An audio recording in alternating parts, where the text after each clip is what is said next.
As I was leaving there, I stopped somewhere in Kentucky at this no-name gas station, and the cashier was like, "You best not be around here after dark. This is a sundown town." So I did a quick Google search. There are towns that black people aren't allowed to live in. They can work there, however. Once that sunset hits, they gotta get the hell out of there. If they're not, they will be escorted out by a law or an angry mob. So I got the fuck out of there. You wanna know the irony? Michael Jackson's Beat It played on my way out. I encourage you to listen to those lyrics and think about everything I just said.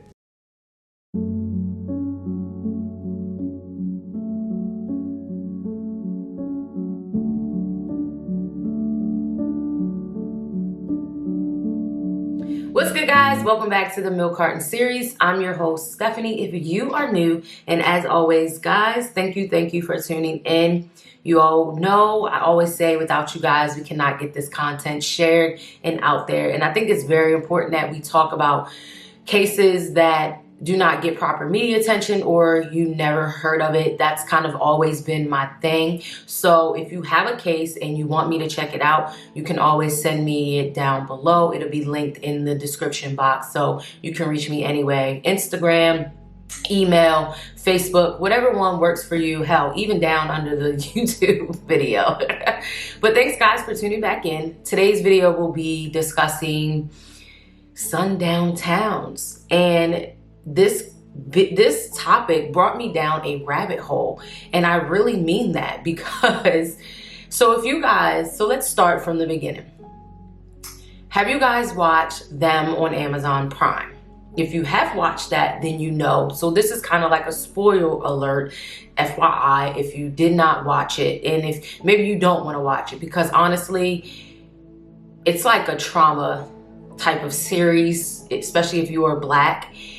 And I don't ever think I want to watch another trauma series again after watching this one. This one like took the cake for me. I don't think I can handle another racist ass series. I just can't do it anymore. I no longer can do it. I need to see my people in a better light. I just can't. So anywho, basically, I'm going to start from the beginning of how I got down this rabbit hole. So Them is basically a series about a Black family in the 1950s who moved from North Carolina to Compton. I did not know Compton was a predominantly white area back in the 1950s because, I mean, you look now and how the world is, Compton is more predominantly Black and Mexicans, you know, people of color pretty much. So I don't think I ever put it in my mental that Compton was white. Like, I just don't know why. I don't know why. So yeah, this family, they moved to Compton. And like I said, I never knew Compton was a predominantly white area. It just never correlated. So the family moves into this area. Black family moves into a predominantly white area, and pretty much the white people are looking at them like they're half crazy because why are you moving in this area? And I guess it was a law that Black people could not move into white areas. Like, it was just a law. But this realtor, she was really trying to sell this house, and bottom line, they moved in, and it was like all of this racist stuff just began to pick off, and it was a lot, like just unpacking that trauma and then everything that the mom went through, even the family period, like they were all battling their own personal demons inside because of everything that they have been through. And it kind of, what I got from it is like because they went through something traumatic, it was like they were holding on to those feelings of wanting to change themselves, changing their skin color, wanting to be wanted, wanting to be accepted. And that's kind of what I got of why they were fighting these personal demons that they had to overcome. And there is a episode 5 that I highly do not recommend you watching because it involves the rape scene and the murder of a baby. And it just took me over the edge. Like, I had to take a step back and then come to it because it was just a whole lot to unpack, because this is real life. Like, people really went through this, and like they even said, like, the baby, the cat in the bag. So nonetheless, that's pretty much what Them was about, fighting their own personal demons of wanting to be in this community, of having a better life. And these white people really didn't want them there, but they basically stood up to this community and being them. That's why it's called Them, being them and wanting to live their life. So It is a good series. I commend the actors who played in it, but I don't think I would ever watch it. It's one of those series where I don't think I will ever watch again, just like the one about the boys who were wrongfully convicted. I don't think I can deal with that type of trauma anymore, because it really had me feeling drained throughout the week trying to unpack all of that. So that basically drove me down a rabbit hole. So I'm on TikTok and I see this girl's video, and she had her son, like her black son, she's white, and someone had asked, was she from Cullen? I think it was Cullen. I'm gonna try to find the video. If I can find it, I'll insert it so you guys can see, and her explanations as well as I'm talking. So basically, someone had asked her, she must be from Cullen. And she did a thing, you know, on TikTok, you can reply to comments. So she basically said, I would never be from Cullen because of, and she pointed to the photo of her son, which is a black child, biracial child. And then I guess some people had comment like, well, what does that mean? You know, what does that mean? So pretty much she said that area is basically a sundown town. So I'm like, what the hell is a sundown town? Like, okay.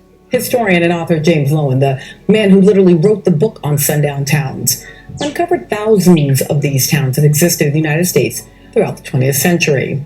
By some estimates, as many as 10,000 sundown towns had sprung up across the country by 1970. In my mind, I'm like, what the hell is a sundown town? Like, I never heard of this topic. And then I seen someone else on my social media said something about a sundown town, but it didn't correlate with me. So going down the rabbit hole, I began finding like videos and just research of what sundown towns are.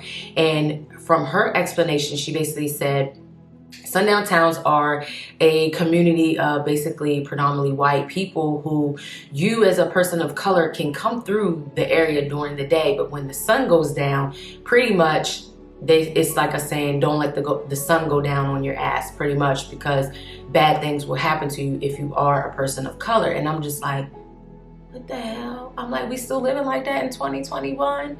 And then it hit back to them, the series Them, because everything that they were going through as a family, I'm like, this was 1950s. And this is still going on, like, what the heck? So I go down the rabbit hole, I'm researching, I'm just like looking up different stuff. And then I come across a lady by the name of Carol Jenkins. And before I even got down the rabbit hole of finding about Carol Jenkins, who I will explain her significance in this story, I found a directory to find sundown towns in your own personal state. So I will drop that down below, because there's a lot of communities in your state that actually still are sundown towns. And I'd never realized like the history on the meaning of a sundown town. Some where the warning to African Americans not to let the sun go down on you was an unspoken rule that spread by reputation. Others where the warning was explicitly spelled out in signs posted along the highway or at the town or on the county line. But all of them, whites-only spaces where being black after dark could mean arrest, harassment, assault, or... Like, granted, we know that black people were not allowed in certain areas, but it's just so crazy to me that in 2021, we're still living in such a world, like... But again, this is society. Have you not looked at the news? Like, there was a video of a black man walking in an area in South Carolina, and this guy, white guy, he basically was in his face because something happened where someone was lying about him, and a whole bunch of people showed up at his house. Like, we're in a different time zone, and I say this statement because I used to be one of these people, like, we are not our ancestors, but we're not our ancestors. The mental capacity that they had to tolerate is way much stronger than what we have to tolerate now. And it sucks because, you know, I hate to be the one to say, well, there are really nice white people, because there really are. I know some white people who stand up to their white friends to put them in check when they say things that are racist. And I think we have to get in a world of doing so. We have to step up and no longer tolerate this BS of racism. I think that's the most important part. Anywho, it ended up getting me down the rabbit hole of finding about 20-year-old Carol Jenkins. 21-year-old Carol Jenkins was selling encyclopedias door to door in the Sundown town of Martinsville, Indiana, and she was stabbed in the chest with a screwdriver and left to die in the street. So for African-American travelers, making the choice about where to stop for food, gas, or a bathroom break, or rest for the night was potentially a life or death decision.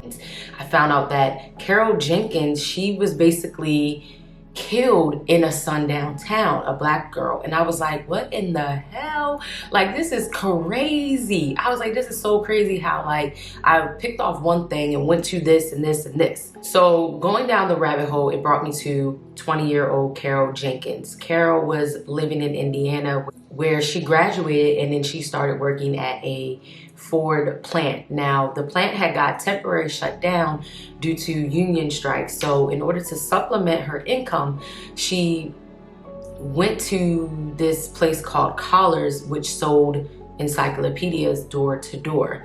Now, on September of 1968, Carol had decided she wanted to impress her boss and volunteered to go to Martinsville, Indiana. And Martinsville, Indiana is known as a sundown town. But Carol really thought that she would be safe because she was also going to be traveling with two white men and a 19-year-old black woman. While on her route of selling encyclopedias, two white men pretty much was catcalling her and following her, saying all types of racist slurs. So she gets to this house and she basically asked this white couple, could they let her in because somebody was following her. This family, which is called the Neals, I did not say their name, they pretty much called the police officers, and the police did track down the two white men that were following her, but they didn't admit to anything, pretty much, of course. You know, back in 1968, it is in part what prompted the publication of this, the Negro Motorist Green Book. This handy guide let African Americans on the road know where they could find safe harbor and where they need to steer clear of the threat of white violence in sundown towns. The Green Book started to become obsolete when the passage of the Civil Rights Act of 1964 outlawed racial discrimination in public accommodations.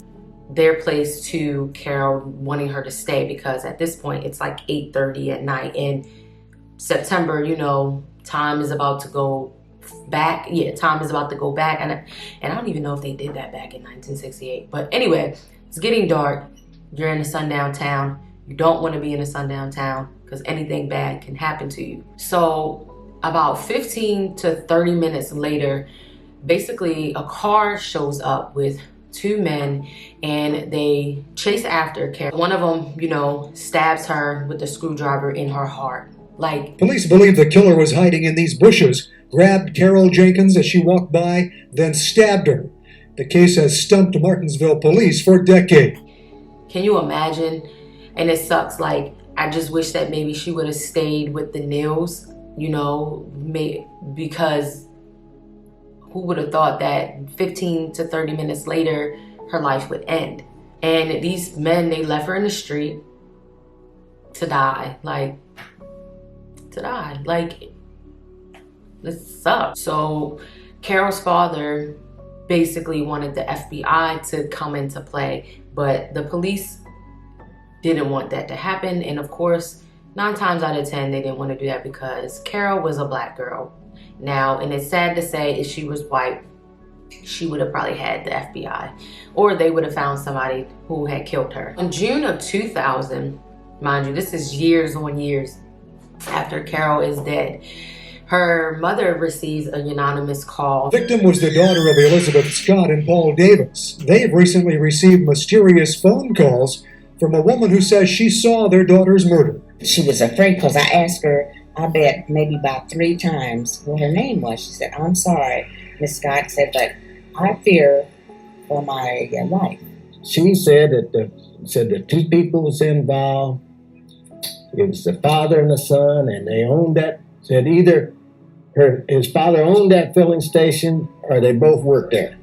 Basically saying they know who the killer is. And how ironic that years on years later, someone calls you and says they know who your killer is. So basically, her mom and dad, they dip into their retirement savings so that they can hire a private investigator so that they can find out who in fact killed Carol.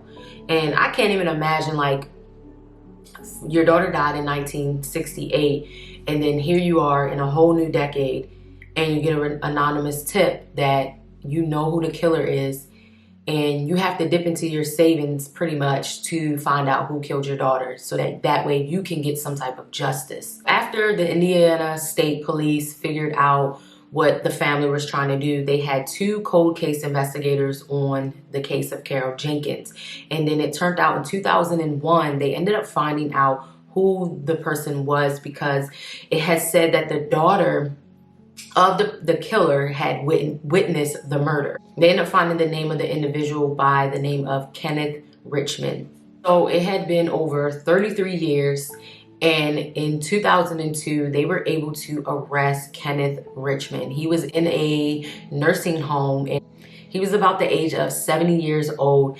And when law enforcement came in contact with him and like found out all about him, he had affiliations to the Ku Klux Klan and just simply bad energy and vibes that he was doing. So they had found out that he was actually passing through Martinsville on that night of September 1968, and it was like a spare of the moment type of thing. You see a black girl in a sundown town, and he just ended up killing her.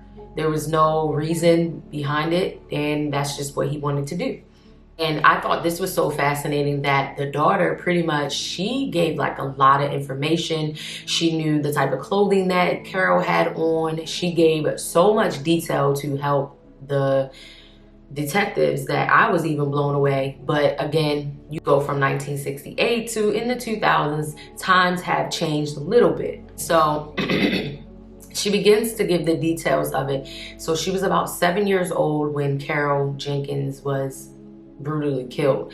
And she says her father and another man were driving around, they were drinking, and they ended up seeing Carol on this night. And that's when they just decided that they were going to stab her. And when he got back in the vehicle, he basically said she got what she deserved, and he gave her $7 so that way she could be quiet. But what's so crazy is he went to trial. They were never able to find the other man, but ironically, the courts had found him incompetent to stand trial, but shortly, like 2 weeks after, he ended up dying from cancer anyways. The Neils, who had helped Carol that night, they had gotten like a lot of death threats, I guess, when it had came out that they had helped Carol. I think it sucks, and I think it's sad that they even would get death threats because, like I always say, it just takes one person to change the game to help someone. And because you don't want to be racist, you get the short end of the stick from other people. Like, no, just stand up for what you believe is right. It doesn't make it right that you want to treat people horribly. So like this whole thing drove me down a rabbit hole, y'all. Like, it's so crazy how it happened, but nonetheless, I just thought I'd share Carol Jenkins' story and just the simple facts about what sundown towns are, and just talking about these things because I know it can be very hard, especially with everything that has transpired within the few weeks of the world. Like, it's super crazy and it sucks, you know what I mean? Like, it truly sucks, but we have to like be better. We have to do better. When we see something that isn't wrong, that isn't right, we have to take a stand for it, you know, no matter what you are. Look at Asians being killed and attacked. You know, like black people consistently being attacked. Like, it's a lot that goes on in America right now. Like, I need a decompression. I can't wait to go on my trip because, Jesus. I feel like I'm living in the movie Them Shit. But that is pretty much today's story. I hope you guys enjoyed it. Hope it wasn't super long, but I felt like this was a really good topic to discuss. And I hope that no one comments negative. I'm going to delete your ass. I don't have time because I'm learning not to respond to some of y'all because some of y'all really drive me up the wall with y'all negative asses. Like, it's so ignorant how your mother should have just swallowed you for how ignorant some of y'all comment on people. It's really rude, but I'm learning to be better. I'm learning to be better. Because although I don't see myself, well, I'm not a big YouTuber, but although I don't see myself like, I don't care what people think, I have to remember, don't even respond. It's not worth it. But sometimes you just want to respond and put people in their place. But anyways, I hope you guys enjoyed today's video. As always, don't forget to like and subscribe if you are new. And don't forget to send in any topics that you want me to discuss. You guys know I love stories that don't get proper media attention. So those are my favorites. So don't forget to send them in at any of the links down below. So guys, until the next video, I'll see you. Be safe, guys.